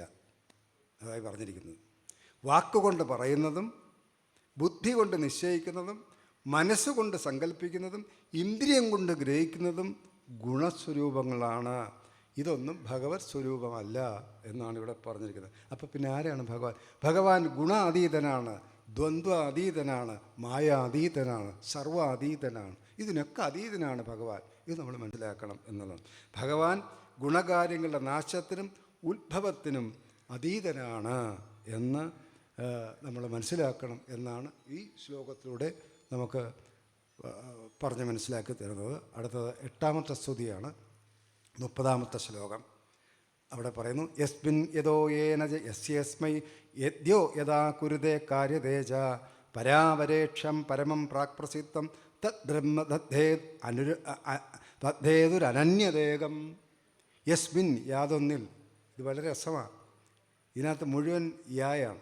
യസ്മിൻ യാതൊന്നിൻ, യസ്യ യാതൊന്നിൻ്റെ, യഥാ യാതൊന്നിൽ നിന്ന്, യസ്മൈ യാതൊന്നിനായി, ഏന യാതൊന്നിനാൽ, യത് യാതൊന്ന്, യാതൊരുവൻ, യഥാ യാതൊരു വിധത്തിൽ കുരുതേ ചെയ്യുന്നുവോ. എല്ലാം ഇതാ. എന്തുവാ പറഞ്ഞിരിക്കുന്നത്? യാതൊന്നിൽ, യാതൊന്നിൻ്റെ, യാതൊന്നിൽ നിന്ന്, യാതൊന്നിനായി, യാതൊന്നിനാൽ, യാതൊന്ന്, യാതൊരുവൻ, യാതൊരു വിധത്തിൽ ചെയ്യുന്നുവോ. ഇങ്ങനെ പറഞ്ഞിരിക്കുന്നു. ചെയ്യുന്നുവോ അല്ലെങ്കിൽ ചെയ്യിക്കപ്പെടുന്നുവോ, അതൊന്നും ഞാനല്ല. അതെന്താ പറഞ്ഞിരിക്കുന്നത്? സർവത്തിനും കാരണമായത്, കാരണസ്വരൂപനായിരിക്കുന്ന ബ്രഹ്മമാണ്. ഉത്കൃഷ്ടരുടെയും നികൃഷ്ടരുടെയും പരമകാരണമാണ് ബ്രഹ്മം. ഉയർന്ന നിലയിൽ ജീവിക്കുന്നവരുടെയും ബുദ്ധിമാന്മാരുടെയും അതില്ലാത്തവരുടെയും എല്ലാം പരമകാരണം എന്ന് പറയുന്ന ഞാൻ പുരുഷ സൂക്തത്തിൽ ഇത് പറയുന്നുണ്ട്. വളരെ മനോഹരമായിട്ട് പറയുന്നുണ്ട്. അത് പറയുന്നത് ത്രിപാർ ഊർധ ഉദയത് പുരുഷ പാദോഹോസ്യ ഭവാത് പുനഃ തതോ വിക്ഷം വ്യക്രാമത് ശാസനാനശനെ അഭി. ശ്രദ്ധിക്കണം. ശാസനാനശനെ അഭി. ശാസന നശിക്കുന്നവൻ, അനശന ഭക്ഷിക്കുന്നവരുടെ, അഭി അതിൻ്റെ എല്ലാം കാരണസ്വരൂപൻ ഞാനാണ്. ഭക്ഷിക്കുന്നവരും ഭക്ഷിക്കാത്തവരും എന്ന് പറഞ്ഞാൽ ആരാ? ഭക്ഷിക്കുന്നവർ ജീവചൈതന്യമുള്ള നമ്മെപ്പോലുള്ളവർ ഭക്ഷിക്കുന്നു. ഈ പാറക്കഷ്ണം കിടക്കുന്നത് ഭക്ഷിക്കുമോ? കസേര ഇവിടിരിക്കുന്നു, കസേര എന്തെങ്കിലും ഭക്ഷിക്കുമോ? ഇല്ലല്ലോ. അപ്പോൾ അതാണ് പിന്നെ അനശന. മറ്റേത് സാശന, നശിക്കുന്നവൻ. ഇത് രണ്ടിൻ്റെയും കാരണഭൂതനായിരിക്കുന്ന ഞാനാണെന്ന് പുരുഷ സൂക്തി പറയുന്നു. അത് തന്നെയാണ് ഇവിടെ പഠിക്കുന്നത്. അത് തന്നെയാണ് എഴുത്തച്ഛനും പറഞ്ഞ ഈ പറഞ്ഞ കാര്യം തന്നെയാണ്. എന്താ ഇവിടെ പറഞ്ഞത്? യാതൊന്നിൽ, യാതൊന്നിൻ്റെ, യാതൊന്ന്, യാതൊന്നിനായി, യാതൊന്നിനാൽ, യാതൊന്ന്, യാതൊരുവൻ, യാതൊരു വിധത്തിൽ ചെയ്യുന്നുവോ. അതാണ് എഴുത്തച്ഛൻ പറഞ്ഞത്. യാതൊന്നു കാൺമതതു നാരായണ പ്രതിമ, യാതൊന്നു കേൾപ്പതതു നാരായണ സ്തുതികൾ, യാതൊന്നു ചെയ്വതത് നാരായണാർച്ചനകൾ, യാതൊന്നതൊക്കെ ഹരിനാരായണായ നമ. ഇത് തന്നെ ആ യാതൊന്നു തന്നെ ഇവിടെ ഇതെല്ലാം വന്നിട്ടുണ്ട്. അപ്പോൾ ത്രിപാർ ഊർധോദയത് പുരുഷ. അപ്പോൾ ഇവിടെ ഭക്ഷിക്കുക എന്ന് പറഞ്ഞാൽ എന്താ? ഇവിടെ ഉത്കൃഷ്ടമായവരുടെയും നികൃഷ്ടമായവരുടെയും എല്ലാം കാരണഭൂതനായിരിക്കുന്നത് ഞാൻ തന്നെയാണ് എന്ന് ഭഗവാൻ അരുളുന്ന ഒരു സ്തോത്രമാണ് ആ കാണുന്നത്. അടുത്തത് 9-ാമത്തെ സ്തുതി, 31-ാമത്തെ ശ്ലോകം. യശക്തയോ വദതം വാദിനം വൈ വിവാദ സംവാദഭുവോ ഭവന്തി കുർവന്തി ശേഷം മുഹുരാത്മമോഹം തസ്മൈ നമോ അനന്ത ഗുണായ ഭൂമിനെ. അതിൽ വാച്യാർത്ഥങ്ങളിലേക്കൊന്നും പോവില്ല, സമയക്കുറവ് കാരണം. വാദപ്രതിവാദങ്ങൾക്ക് അന്ത്യമില്ല. ഇപ്പോൾ എപ്പോഴും നാട്ടിൽ നടക്കുന്ന ഒരു കാര്യമാണ്. വാദം പ്രതിവാദം നടന്നുകൊണ്ടേയിരിക്കും. അത് നിൽക്കുകയില്ല, അതിങ്ങനെ പോയിക്കൊണ്ടേയിരിക്കും. മനസ്സിനെ മായാശക്തി പ്രചോദിപ്പിക്കുന്നു. അതുകൊണ്ടാണ് ഈ വാദപ്രതിവാദങ്ങൾ നടന്നത്. അതൊരിക്കലും നിൽക്കുകയില്ല. ഈ വാദപ്രതിവാദങ്ങൾ നടന്നു ഒന്നിനോടും ബന്ധപ്പെടാതാണ് ഭഗവാൻ നിൽക്കുന്നത്. അതും ഇവിടെ പുരുഷ സൂക്തത്തിൽ പറയുന്നുണ്ട്. ആദ്യത്തെ ശ്ലോകത്തിൽ തന്നെ പറഞ്ഞു. സഹസ്രശീർഷ പുരുഷ സഹസ്രാക്ഷ സഹസ്രപാദ് സഭൂമിം വിശ്വതോ വൃത്വ അത്യതിഷ്ഠദശാങ്കുലം. സഭൂമിം വിശ്വതോ വൃത്വ, വിശ്വം മുഴുവൻ നിറഞ്ഞു നിൽക്കുന്നു ഈശ്വരൻ ഞാൻ. പക്ഷേ അത്യതിഷ്ഠദശാങ്കുലം, 10 അങ്കുലം മാറിയാണ് ഞാൻ നിൽക്കുന്നത്. 10 അങ്കുലം മാറി, അത്യതിഷ്ഠദശാങ്കുലം എന്ന് പറയും. അതിന് നമ്മൾ ഉദാഹരണം പറയുമ്പോൾ പറയും, നമ്മുടെ നാഭിയിൽ നിന്ന് ഒരു വിരലിൻ്റെ കനം പോലെ 10 വിരൽ ദൂരെ വരുമ്പോൾ നോക്കുന്ന സ്ഥലത്തിൻ്റെ പേരാണ് ഹൃദയം. ഓരോ വ്യക്തിയുടെയും അവിടെ ഇരിക്കുന്നു ഞാൻ എന്നാണ്. അത്യതിഷ്ഠദശാങ്കുലം, അവിടെ ഞാനുണ്ട് എന്ന് പറയുന്ന പോലെ ഇവിടെ പറഞ്ഞിരിക്കുന്നു. വാദപ്രതിവാദങ്ങൾക്കൊന്നും അന്ത്യമില്ല. കാരണം എന്താ? ഇത് മനസ്സിനെ മായാശക്തി അങ്ങനെ വളച്ചു വച്ചിരിക്കുകയാണ്. അപ്രകാരം സർവത്തിനും കാരണഭൂതമായ ഇരിപ്പാനും ഒന്നിനോടും ബന്ധപ്പെടാതെ ഇരിക്കുന്നതിനും ഇരിക്കുന്നതുമായ ബ്രഹ്മത്തിനായിക്കൊണ്ട് നമസ്കാരം എന്നാണ് അവിടെ പറഞ്ഞത്. അടുത്തത് 10-ാമത്തെ സ്തുതിയാണ്. അസ്തീതി നാസ്തീതി ച വസ്തുനിഷ്ഠയോർ ഏകസ്ഥയോർ ഭിന്ന വിരുദ്ധധർമ്മയോ അവേക്ഷിതം കിഞ്ചന യോഗസാഖ്യയോ സമം പരം ഹ്യനുകൂലം ബൃഹത്തത്. ഭഗവാൻ ഏകനാണ് എന്നത് തന്നെ തത്വം. ഇവിടെയും സ്വാമി പറഞ്ഞ ഒരു ഉദാഹരണം, അത് രസകരമായൊരു ഉദാഹരണമാണ്. ഒരു വ്യക്തി ചോദിച്ചു, ഭഗവാൻ ഒന്നാണെന്നുള്ളതിന് എന്താ സ്വാമി തെളിവെന്ന് ചോദിച്ചു. അപ്പോൾ പറഞ്ഞു, എനിക്കൊരു കണക്കുണ്ടെന്ന് പറഞ്ഞു. നിങ്ങളൊക്കെ പഠിച്ചു വച്ചിരുന്ന കണക്ക് എൻ്റെ കണക്കും വ്യത്യാസമുണ്ട്. എന്താണെന്ന് ചോദിച്ചു. നിങ്ങളൊക്കെ പഠിച്ചു വയ്ക്കുന്ന 3 - 1 = 2 എന്നാണ്. പക്ഷെ ഞാൻ പഠിച്ചിരിക്കുന്ന കണക്ക് വേറെയാണ്. എന്താണെന്ന് ചോദിച്ചു. 3 - 1 = 1. 3 - 1 1 അതെന്ത് കണക്കാണ് സ്വാമി എന്ന് ചോദിച്ചു. അപ്പോൾ പറഞ്ഞു, വലിയൊരു മിറർ വെച്ചിരിക്കുക, കണ്ണാടി. എൻ്റെ അത്രയും പൊക്കമുണ്ട് കണ്ണാടി. ഞാനതിലിങ്ങനെ നിന്ന് തല ചെയ്യുകയാണ്, കണ്ണ് ചോയി എല്ലാം പ്രതിഫലനത്തിൽ. അതുപോലെ ഞാൻ ചെയ്യുന്നതെല്ലാം കാണുന്നുണ്ട് പ്രതിഫലനം. ഇപ്പോൾ 3 കാര്യങ്ങൾ അവിടെ ഉണ്ട്. ഞാനുണ്ട്, കണ്ണാടിയുണ്ട്, പ്രതിഫലനമുണ്ട്. അപ്പം ഞാനുണ്ട്, കണ്ണാടിയുണ്ട്, 3 ഞാൻ പതുക്കെ ഒരു കമ്പെടുത്ത കണ്ണാടി പൊട്ടിച്ചു. ചില്ല് പൊട്ടി താഴെ വീണു, കണ്ണാടി പോയി. അപ്പോൾ 3 -1 അത് പോയി. പിന്നെ കണ്ണാടിയും ഇല്ല, പ്രതിബിംബവും ഇല്ല, ഞാൻ മാത്രമേ ഉള്ളൂ. അപ്പോൾ 3 - 1 എത്ര? അങ്ങനെയാണെങ്കിൽ 3 - 1 എത്ര? ഞാനുണ്ട്, കണ്ണാടിയുണ്ട്, പ്രതിബിംബമുണ്ട്, കണ്ണാടി പൊട്ടി, പിന്നെ ഒരാളേ ഉള്ളൂ, ഞാൻ മാത്രമേ ഉള്ളൂ എന്ന് പറഞ്ഞതുപോലെ എല്ലാം പോയാലും എന്ത് നശിച്ചാലും ഞാൻ മാത്രമാണുള്ളത്. അസ്ഥീതിന് അസ്ഥീതിച്ച് വസ്തുനിഷ്ഠയോർ ഏകസ്ഥയോർ ഭിന്ന വിരുദ്ധ ധർമ്മയോ ഒക്കെ ഉണ്ടെങ്കിലും അപേക്ഷിതം കിഞ്ചന യോഗസാംഗ്യോ സമം പരം ഹി അനുകൂലം ബൃഹത്ത് എന്നാണ് ആ ശ്ലോകത്തിൻ്റെ ഒരു താല്പര്യം. അടുത്ത 11ാമത്തെ സ്തുതിയാണ്, 33ാമത്തെ ശ്ലോകം. യോ അനുഗ്രഹാർത്ഥം ഭജതം പാദമൂലം അനാമരൂപോ ഭഗവാൻ അനന്ത നാമാനി രൂപാണി ച ജന്മകർമ്മഭിർ ഭേജേശമഹ്യം പരമം പ്രസീദതു. അവിടെയും വാച്യാർത്ഥത്തിലേക്കൊന്നും പോകുന്നില്ല, സമയക്കുറവ് കാരണം. ഭഗവാൻ രൂപരഹിതനാണ്, അത് നമുക്കറിയാം. എങ്കിലും ഭഗവത് പാദങ്ങളെ നമ്മൾ ഒന്ന് പൂജിച്ചാൽ, ഭജിക്കുന്നവരെ ഭഗവാൻ അനുഗ്രഹിക്കുന്നു. ജന്മകർമ്മഭിർ എന്നാണ് പറഞ്ഞിരിക്കുന്നത്. നാമാനി രൂപാണിച്ച ജന്മകർമ്മഭിർ, അത് തന്നെയാണ് ഭഗവത്ഗീതയും പറഞ്ഞത്. ജന്മകർമ്മച മേ ദിവ്യം ഏവം യോ വേത്തി തത്വത പറയുന്നില്ലേ. ത്യക്താദേഹം പുനർജന്മ നൈതി മാമേതി സോർജുന എന്ന് ഭഗവാൻ പറയുന്നുണ്ടല്ലോ. അത് ജന്മം കർമ്മവും എല്ലാം ഞാൻ തന്നെയാണ്. ജന്മകർമ്മചമേ, എൻ്റെ ജന്മവും എന്ന് വെച്ചാൽ അവിടെ എൻ്റെ ജന്മം എന്നുള്ളതിന് പ്രത്യേക അർത്ഥമുണ്ട്. അവതാരം എന്നാണ് അർത്ഥം. എൻ്റെ ജന്മം, എൻ്റെ കർമ്മവും ദിവ്യമാണെന്ന് ആര് മനസ്സിലാക്കുന്നോ അവൻ മുക്തി പ്രാപിക്കുന്നു എന്നാണ് അതിൻ്റെ അർത്ഥം. അടുത്തത് അതുതന്നെയാണ് മറ്റൊരു ശ്ലോകത്തിലൂടെയും ഭഗവത്ഗീതയിൽ നമുക്ക് പറഞ്ഞു തന്നത്. പരിത്രാണായ സാധൂനാം വിനാശായ ച ദുഷ്കൃതം ധർമ്മസംസ്ഥാപനാർത്ഥായ സംഭവാമി യുഗേ യുഗേ. ഈ കഴിഞ്ഞ ദിവസം ഞാൻ വളരെ പ്രശസ്തനായ ഭാഗവതാചാര്യൻ, ഇപ്പം 100 വയസ്സ് പൂർത്തിയായി, അദ്ദേഹത്തെ ഞാൻ സന്ദർശിച്ചപ്പോൾ അദ്ദേഹം ഇക്കാര്യം എന്നോട് പറഞ്ഞു. ഒരു 6 മാസത്തിന് മുമ്പാണ്, വൈദ്യലിംഗ ശർമ്മ സാറ്. ഞാൻ അദ്ദേഹത്തെ കണ്ടപ്പോൾ ഇങ്ങനെ, അദ്ദേഹത്തിൻ്റെ ഒരു സുഹൃത്ത് കൊല്ലത്ത് വെച്ച് മരിച്ചു. എന്നോട് ചോദിച്ചു, അദ്ദേഹത്തിന് എത്ര വയസ്സുണ്ട്? ഞാൻ പറഞ്ഞു, സാർ 95 വയസ്സുണ്ട്, അന്ന് മരിച്ചു. ഇത്രയേ ഉള്ളോ? എനിക്ക് 100 കഴിഞ്ഞു എന്ന് അദ്ദേഹം പറഞ്ഞു, തമാശ രൂപം. അദ്ദേഹം എന്നോട് പറഞ്ഞു, പരിത്രാണായ സാധൂനാം വിനാശായ ച ദുഷ്കൃതം ധർമ്മസംസ്ഥാപനാർത്ഥായ.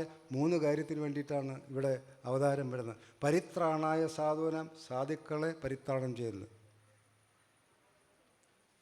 പിന്നെയോ പരിത്രാണായ സാധൂന വിനാശായ ച ദുഷ്കൃതം, അധർമ്മികളുടെ ദുഷ്കൃതങ്ങളെ, അവരെ കൊല്ലുന്നതിനല്ല, അധർമ്മികളെ കൊല്ലുന്നതിന് അവരുടെ ദുഷ്കൃതങ്ങളെ ഇല്ലാതാക്കൽ.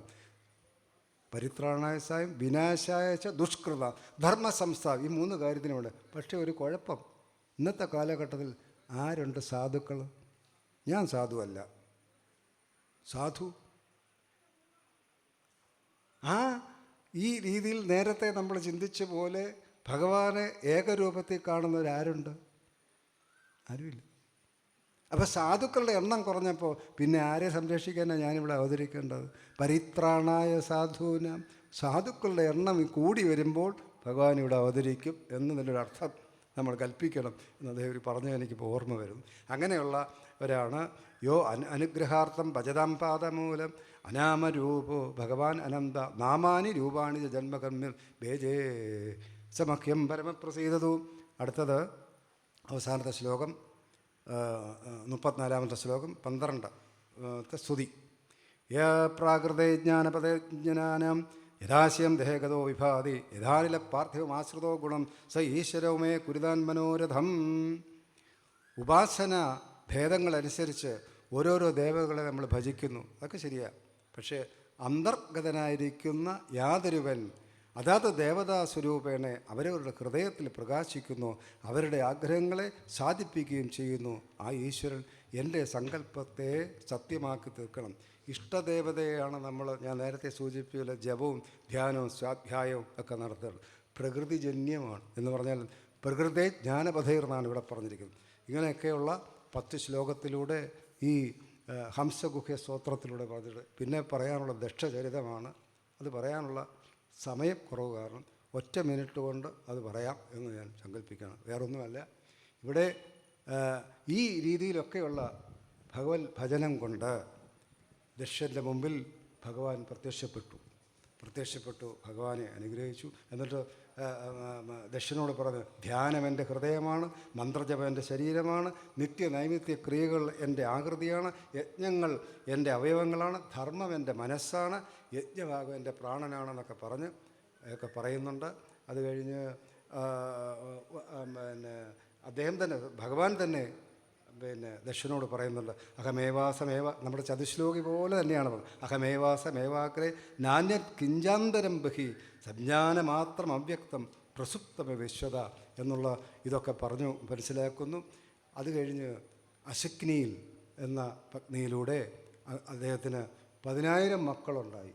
ദക്ഷന് സങ്കല്പ സൃഷ്ടി. ആ 10,000 പേരും നാരദരുടെ ഈ ഇതിന് പോയ സമയത്ത്, സാധനാനുഷ്ഠാനത്തിന് പോയ സമയത്ത് നാരദർ കാണാനുള്ളത്. നാരദൻ അവരെ ഇതൊന്ന് പിന്തിരിപ്പിക്കുന്നു. നിങ്ങൾ ഈ സൃഷ്ടിപ്രക്രിയയിൽ നിങ്ങൾക്കിതൊക്കെ ഇപ്പോൾ തോന്നുമല്ലോ, കഷ്ടം തന്നെ എന്നവരോട് പറഞ്ഞിട്ട് നിങ്ങൾ ഇതിൽ നിന്നൊക്കെ പിന്തിരിയണം എന്നൊക്കെ പറഞ്ഞ് അവരെ അനുഗ്രഹിക്കുന്നു. അവരത് കഴിഞ്ഞ് ഈ ജീവിതത്തിൽ നിന്നും വിരക്തി തോന്നി അവർ ഭക്തിമാർഗത്തിൽ പ്രവേശിക്കുന്നു. ഇത് കണ്ട ദക്ഷന് ബുദ്ധിമുട്ട് തോന്നി. അദ്ദേഹം വീണ്ടും ദുഃഖിച്ചു. ബ്രഹ്മദേവൻ വന്ന് അദ്ദേഹത്തെ സാന്ത്വനപ്പെടുത്തി. വീണ്ടും അദ്ദേഹത്തിന് 1000 പാഞ്ചജന്യ എന്ന പത്നിയിലൂടെ ശബളാശ്വരന്മാർ എന്ന 1000 കുട്ടികളുണ്ടായി. അവരും ഇതേ നിലയിൽ തന്നെ പോയി. അവരെയും നാരദർ ഇതുപോലെ ഉപദേശിച്ചു. അവരും ഈ ജീവിതം ഉപേക്ഷിച്ചു, ഭക്തിമാർഗത്തിലേക്ക് പോയി. ഇതൊക്കെ കഴിഞ്ഞപ്പോഴത്തേക്കും ദക്ഷന് വളരെ പ്രയാസം തോന്നി. ദക്ഷൻ ഈ നാരദരെ ശപിക്കുകയാണ്. മനുഷ്യന് 3 കടമുണ്ട്: ദേവഗണം, ഋഷിഗണം, പിതൃഗണം. ഈ 3 കടങ്ങൾ തീർക്കാൻ വന്നാൽ ആ പിതൃഗണം തീർക്കാൻ അങ്ങ് അനുഗ്രഹിക്കാത്ത കൊണ്ട് അങ്ങ് അനുഭവിക്കും എന്ന് പറഞ്ഞു ശാപം പറയുകയാണ്. അങ്ങ് സാധുവല്ലാതെ സാധുവേഷം ധരിച്ചിരിക്കുകയാണ്. ഹേ മൂഢ, നാരദരെ വിളിക്കുക, ഹേ മൂഢ, ലോകത്തിൽ ചുറ്റിത്തിരിയുന്ന അങ്ങയ്ക്ക് ലോകത്തിൽ സ്ഥിരമായ വാസസ്ഥാനം ഇല്ലാതാകും എന്ന് ശപിക്കുന്നു. അത് കഴിഞ്ഞ് ഇവിടെ നമ്മളൊരു കാര്യം മനസ്സിലാക്കുക, ദക്ഷനും നാരദനും തമ്മിലുള്ള വ്യത്യാസം എന്താണ്? ഒറ്റ കാര്യമുള്ളൂ, ക്രോധം. നാരദരെ ക്രോധം ബാധിച്ചിട്ടില്ല, ദക്ഷനെ അത് മാത്രമേ ബാധിച്ചിട്ടുള്ളൂ. ഈ കാര്യങ്ങളൊക്കെ നമ്മൾ അതിൽ കൂടെ മനസ്സിലാക്കണം. അത് കഴിഞ്ഞിട്ട് ദുഃഖിതനായ ദക്ഷൻ പിന്നെ ബ്രഹ്മദേവൻ അനുഗ്രഹിക്കുന്നു. പിന്നെ അശക്നി എന്നതിൽ നിന്നും ആ പത്നിയിലൂടെ 60 പുത്രിമാരെ ജനിപ്പിച്ചു. പിന്നെ അവരുടെ വംശാവലിയാണ് പറയുന്നത്. അത് പറയാനുള്ള സമയമില്ല, ഞാനിവിടെ ഉപസംഹരിക്കുകയാണ്. ഈ ദക്ഷ ചരിത്രം പറയാനുള്ള സമയക്കുറവ് കാരണം ഞാൻ കേവലം 5 മിനിറ്റുണ്ടെന്ന് പറഞ്ഞിവിടെ ഉപസംഹരിക്കുകയാണ്. ഇവിടെ ഈ പ്രഭാഷണ വേദിയിൽ വരാൻ കഴിഞ്ഞ വർഷത്തെ സത്രവേദിയിൽ തിരുവല്ലയിലും ഇതുപോലെ തന്നെയായിരുന്നു. അതിന് ദക്ഷയാഗത്തെ സംബന്ധിച്ചാണ് ഞാൻ പറഞ്ഞെങ്കിൽ ഇന്നിപ്പോൾ ദക്ഷചരിതത്തെക്കുറിച്ച് പറയാനുള്ള അവസരമാണ് ലഭിച്ചത്. അതിന് അവസരം ഒരുക്കുന്ന എൻ്റെ 40-45 വർഷമായിട്ടുള്ള ബന്ധമാണ് ഞാനും നാരായണസ്വാമിയും. ഞങ്ങൾ ഒരു നാട്ടുകാരാണ്. ആ നാരായണസ്വാമികളും ഇതിൻ്റെ സംഘാടകരോടും എന്നെ പ്രേരിപ്പിച്ച ആചാര്യശ്രേഷ്ഠനായ പള്ളിക്കൽ സുനിലിനോടും മറ്റുള്ളവരോടുമുള്ള എൻ്റെ അകമഴിഞ്ഞ നന്ദി ഞാൻ രേഖപ്പെടുത്തിക്കൊണ്ട് ഇവിടെ ഉപസംഹരിക്കുകയാണ്. കായേന വാച മനസ്സേന്ദ്രിയഴ്വ ബുദ്ധ്യാത്മനാവ പ്രകൃതേ സ്വഭാവാ കരോമി യദ്യത്സകലം പരസ്മൈ നാരായണായേതി സമർപ്പയാമി സായീശ്വരായേതി സമർപ്പയാമി. ഹരി ഓം തത്സത്.